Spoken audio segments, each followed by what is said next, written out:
If you knew Trump 30 years ago, Trump used to be a boxing promoter, wrestling promoter, so he has always been a social media celebrity. So that was who Trump was. Later on, all of them started going into politics. And something started happening in America. And I'm not here to speak against the right of people to identify what they want to identify with. Some people started picking offense for people praying in public. In America, people praying, saying in Jesus' name in America.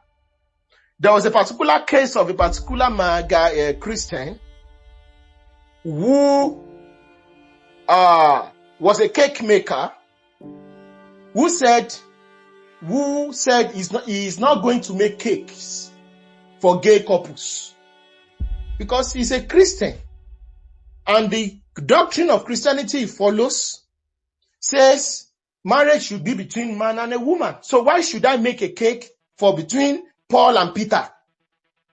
Doesn't make sense. So why should I make cakes for them? He was arrested, tried, and then he was sent to jail. A lot of people in all those redneck states, Utah, Idaho, Texas, Louisiana, those places, they were so angry. Many of them were angry at what's going on. And a lot of people had issues with the change in demography in America. Let me tell you how states in America were created. So that when people tell you in Senate climbs, oh, it was this place is better than this place, America is better than, you are going to tell them this history. Let me tell you how states were created.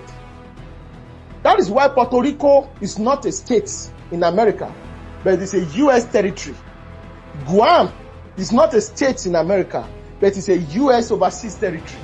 But Hawaii is a state in America. And why people like Trump had issues with Hawaii.